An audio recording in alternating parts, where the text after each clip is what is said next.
Happy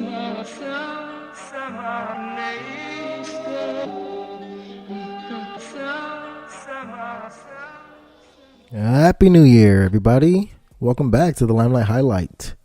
I'm your host, Jonathan Rosario, as you know, or may not know. For those of you joining us for the first time, welcome. I hope you guys enjoy the podcast and everything that the Limelight Highlight is going to have to offer on all platforms streaming right now. I know it's been a long time since the last time I recorded a podcast. We're going to get into why that's been, but I hope everybody had a happy new year, happy holidays for those of you who celebrate multiple ones. I know I've been on a hiatus. The last time we had a recorded podcast with some guests was September of 2018. It doesn't seem that far, but man, this time flash really quick. Well, we're back. This is the first podcast of the new year. The reason I took so long is more of a bunch of excuses than reasons. You know, finding a guest to do a long form podcast is a lot harder than I thought it'd be, which led me to not do it, which led me to continue to procrastinate. And then the holiday season came and then I didn't do it even more. And then next thing you know, freaking January, and I hadn't had a podcast since September. So here we are. You know, speaking of January, I know a lot of people do New Year's resolutions to lose weight and, you know, have a bunch of different goals, new year, new me kind of thing. So that's kind of why I waited so long to do it, because I needed to sit down and really think what could I do to really, you know, speak to my listeners and have a productive podcast that people can constantly tune into and not forget about, because I'm taking forever to put an episode out. And then on top of that, the episodes are like 2 hours something long, or however long the episodes are, and it's just a lot. So I sat down, I thought about what would be the best and most effective way to send people towards the Limelight Highlight and what I'm trying to do with it. And I think it's what we're gonna do now. You know, I'm about to get into it with you guys. I'm gonna explain the new format that I plan on doing. Let's actually get into it right now. So we have some changes going on. First, I'd like you guys to know what this podcast is about. For those of you who don't and are just joining us for the new podcast, this is going to be the new format. Podcast is about everything and all things positive. The changes in the world, you know, the things some individuals are doing, and a lot of just positivity. There's a ton of negative news out there. It seems like with the age of social media, that's all we highlight. People getting into fights, racism, hatred, everything that you can think of that's negative is what's been just getting all the ratings on the web. And yeah, it's kind of in a sense attractive, because for some reason people love drama. I'm one of them. But I think there is a very big lack of good news. Not a sense of not exactly a lack of good news, but there's a lack of exposure to good news. So I just want to be one of those platforms that helps expose good news to people. And one of those ways is trying to build this community, you know, around the Limelight Highlight that focuses on everything positive. You know, anything from fundraising to volunteering to, you know, anything big or small you can think of, no matter how insignificant you might think it'd be. I'd like this to be an interactive podcast. So I'd like some feedback. If I'm doing something wrong or something that's annoying you guys, I want you guys to let me know. If there's something you want me to add, let me know. If there's, you know, any type of improvement or change that you think might be an improvement to the podcast, I would really, really appreciate you guys getting in contact with me. Let me know, because I really want this podcast to be something for everybody, that everybody can contribute to, you know. Another one of the changes, you know, instead of the weekly podcast, instead of the monthly podcast that I drop, which is an hour plus long with a guest, I'm going to do a weekly podcast every Monday. You know, start your week off real nice on a positive foot. And they won't be long. They'll be maybe 20 to 45 minutes to max. And this way I'll stay, we can be relevant. You can get like I said, start your week off on a good note with nothing but good news, positive things going on around the world, maybe around your city. I'm going to obviously talk about news from all over the place. So depending on where you are, depending on where you listen, hopefully it has an impact and, in a sense of pay it forward and makes you guys want to go out and do something. I'm going to try to do my best with a guest every month as well still. A little more professional setting. And that's really all the good changes. So the format is going to go this way. I'm going to be talking every Monday about maybe, 2 to 3, maybe 4 news stories, positive news stories that I find throughout the week.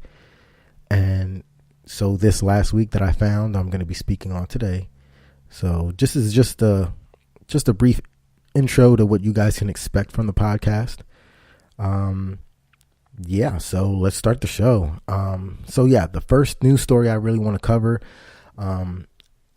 I know with the government shutdown, I know people are sick of it. They're sick of hearing about it. I'm not trying to be political on this podcast at all, but the government shutdown, for those of you who don't know in America, because we got listeners all over the world, small brag, we have the government shut down right now. So we got federal workers not being able to get paid.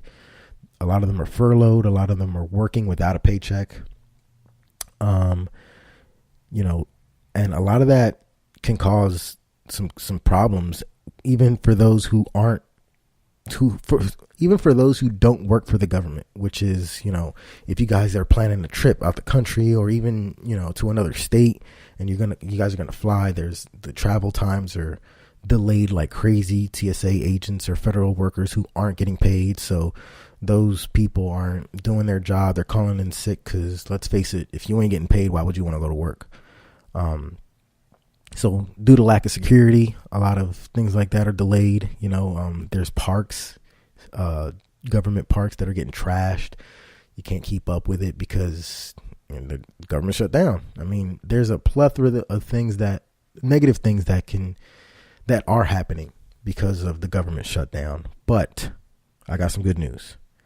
So there's a couple companies that are helping out some of the federal workers, like T-Mobile. So one of the companies is T-Mobile. They're offering a flexible payment plan and a deferral option, I guess, for those who, in today's society, we need our cell phones. Everybody needs to stay connected. So I thought that was pretty good, worth noting. You got this guy, he's a celebrity chef. His name's Jose Andres, and he opened actually an emergency kitchen to feed federal workers for free down in DC, because I think that's basically the focus of government workers are in DC. No surprise there. The people who actually founded Airbnb, they have this program called the Night on Us program. And that's for anybody who's a furloughed worker for the government. They're giving them $110 a night for 3 nights for people who host Airbnbs. And those of you, if you don't know what Airbnb is, it's basically people can come to it's like a bed and breakfast, but you can rent out your own home. So people actually do that for their rooms. So if I have a house, I have a bedroom, a spare bedroom, I can Airbnb it so people can come and do that. So I thought that was pretty cool. They got $110 for 3 nights with that, just to keep up, because that's, a lot of people count on that secondary income money. Let me go through my notes real quick. In Chicago, there's actually this bar. It's a really weird name, Horse Thief Hollow. They're actually offering free lunches up to $15 with an ID. I thought that was pretty cool. There's a British beer company, and they have like 10 locations across Massachusetts and New Hampshire, and they're giving free meals up to $50 for government workers. I thought that was pretty cool.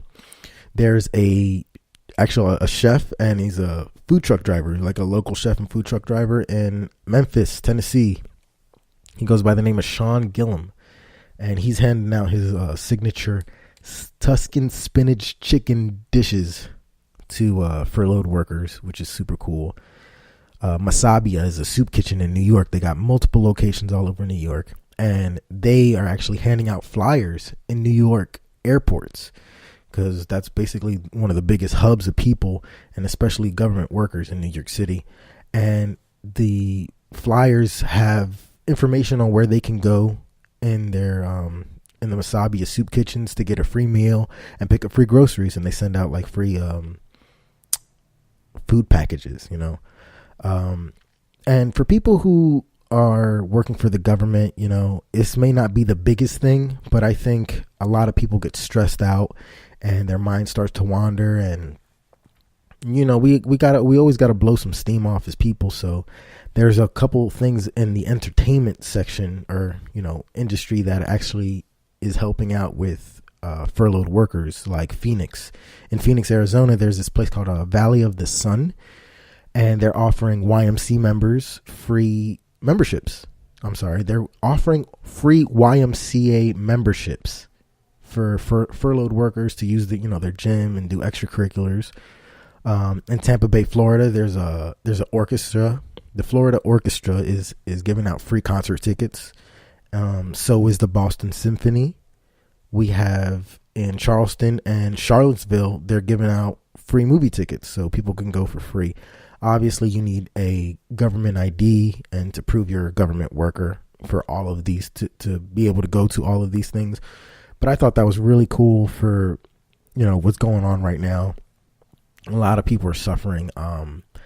Unfortunately, I couldn't find a lot of good news or what they're doing. I don't know if it's because I wasn't searching the right thing, but I was looking to see, you know, what things people are trying to do to help those who are on government assistance, like with food stamps and welfare and Section 8 and things of that nature. But I didn't find too much, but I did find out that it's called SNAP. For those of you who don't know, that stands for Supplemental Nutritional Assistance Program, and they are handing out food stamps actually today. I'm sorry, it's Monday when you guys are hearing this, but on Sunday they started handing out their food stamps for February. So you guys got a month, which is good.